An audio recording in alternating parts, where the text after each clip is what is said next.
Hello, everyone. This is Legacy School, and this is Social Studies Year 6. Okay, in this lesson, we'll be looking at the armies and weapons of World War One. And to begin with, we need to have a look at the era before World War. Back in times, the European leaders of the empires were formed from aristocratic elite. This is attending military schools and training, and then they joined the army as army officers. And going into war was considered a great honor. World War One was the first time people who live in France and Britain and Germany as well witnessed a conflict and a wide range of fighting and damages, and especially damages that caused by modern weapons such as machine guns. In the pre-World War One, the armies were usually made of uh, infantry, foot soldiers, and cavalry, those who ride horses or horse riders. Soldiers would usually charge in formation to break the ranks of the enemy, meeting in open close combat. World War One marked the break in the type of warfare using um, like modern technologies in military fields.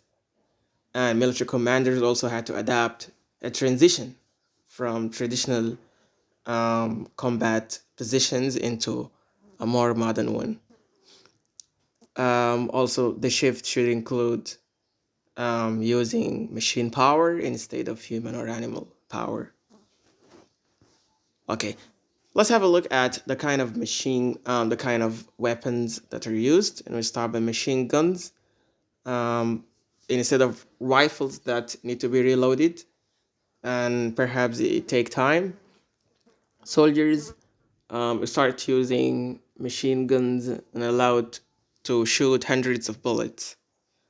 And this advancing weapon caused great damages on both sides of the fight,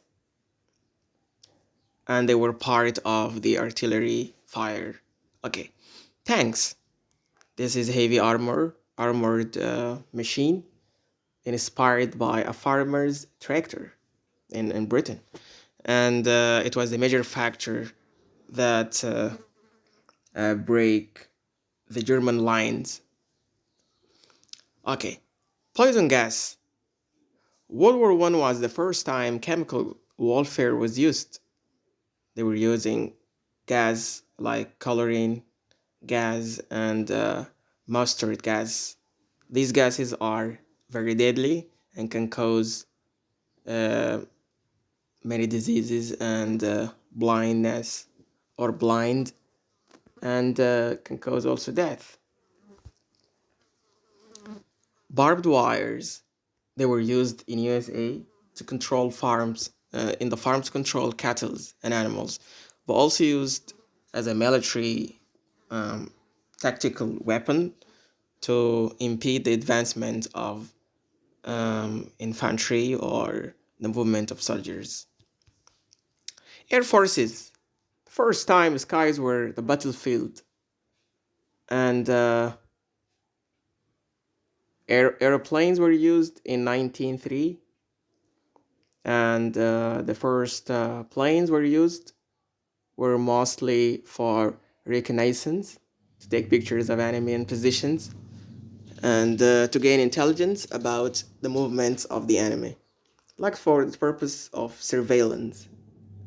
Later, they were used as bombers, dropping bombs, and shooters. They can shoot one another in the sky. And we have a great hero of these kind of battles, the Red Baron, the German um, fighter.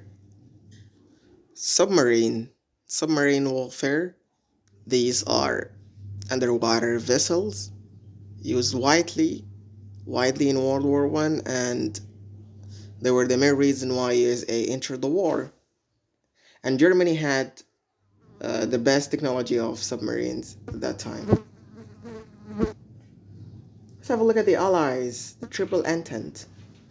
Britain's army was considered the largest, the smallest, but the greatest in terms of readiness and professionalism. And it was like the smallest. It consisted of 247,000 soldiers, supported by 210,000 reservees. Okay. The three divisions of the British Army include British Expeditionary Force that was deployed across the Western Front, and Territorial Force. This is defending the home front. And we have Kitchener's Army. And the army reached a strength of 3.8 million during the war, and more than 70 divisions. Each wore khaki colored uniform and was armed with a rifle and a bayonet and a grenade. The British soldiers were nicknamed the Tommies. Colonial troops, those are troops from the British colonies around the world, like 1.5 million from India, 1 million from Australia, New Zealand, Canada, South Africa, and West Indies. Navy. The British Navy was the biggest in the war, and they won naval arms race against Germany. It built the Dreadnought, which was the first class of giant steam-powered battleship, and it was a success. It used to blockade the German ports and prevent merchant ships um, during the war from being attacked by the German U-boats. And Britain had 74 submarines during the war, but of lesser technological effectiveness than the Germans. That is to say, German technology of navy or naval arms was more advanced than that of the British or than the rest of the Allies. Air Force. The British Air Force lagged behind Germany in terms of firepower, but quickly invented the Royal Flying Corps. It was a mixture of observation balloons and aircrafts, which includes only 2,000 personnel. Okay, eventually it combined with the Navy to make the Royal Air Force. French Army. French had a conscript army during peacetime. French, every Frenchman had to serve in the army when he reaches the age of 20. French infantry troops wore colorful uniforms, which made them easy targets in trench warfare. And then they changed it into light blue. French artillery had a powerful 75 millimeters field gun, which fired 15 shells a minute. But it was very heavy. It needed a team of 6 horses and a crew of 9 men to operate it.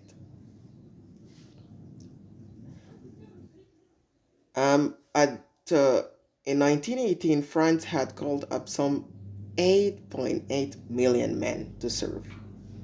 That's a big number. Colonial troops of France, like Britain and French, had also many colonies, and colonial troops fought to their sides. We got 600,000 soldiers, mostly from Morocco, Algeria, Tunisia, Senegal, and soldiers come from as far as Vietnam and Tahiti, in the Pacific Ocean. Central powers, the Triple Alliance. A German army believed in the idea of a nation at arms. That is to say, every man should be ready for any war emergency. And the population was trained to be ready for the fight, to use guns, and they undergo some military trainings.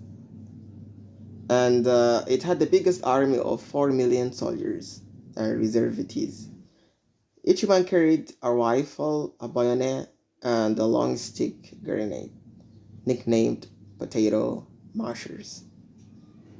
The Germany's elite forces were called stormtroopers. They were well trained and were often armed with flamethrowers, this horrible gun that throws flames.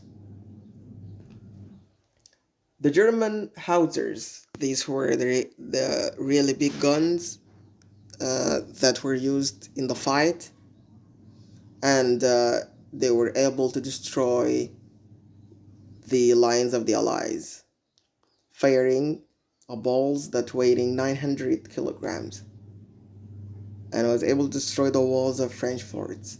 Germans were slow to develop tanks, building only 20 by the end of the war, but this was a disadvantage in the later battles of the war.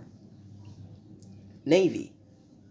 The British had more ships, Germany had newer technology and better armor. The German submarines as U-boats, they were feared and sank some 5,000 boats over the war, and the Germans fought the war at the sea by attacking merchant ships and cutting supply lines coming from other countries to the Allies.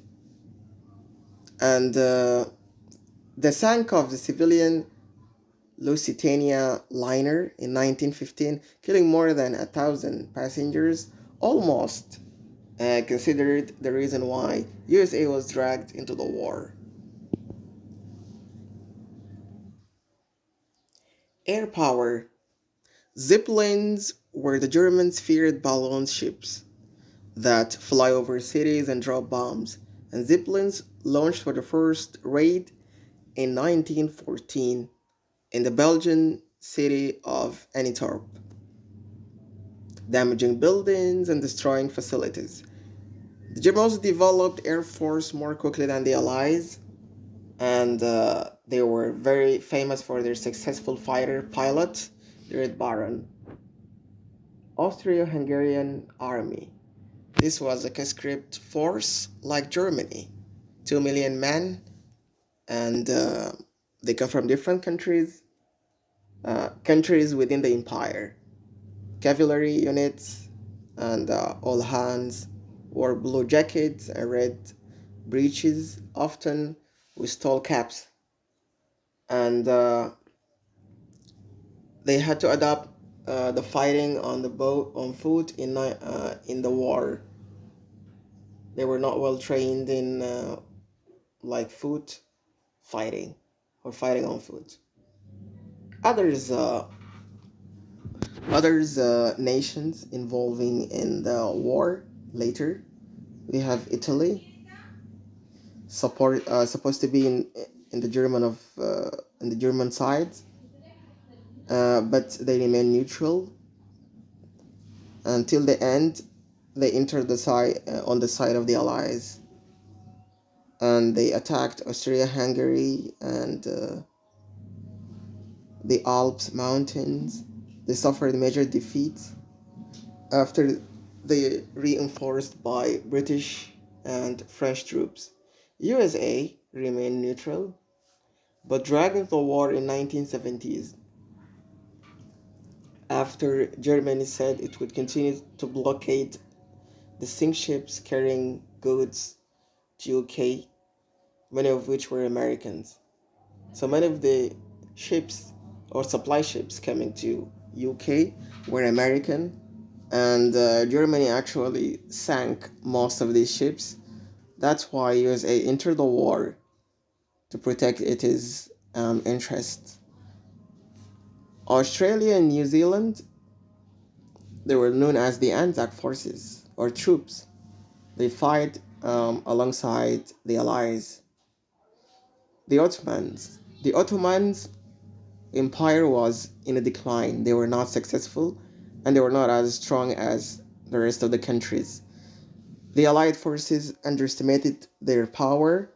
They launched an attack on what is called Gallipoli, but they failed, and the Ottoman forces fought in the Balkans and in the Middle East.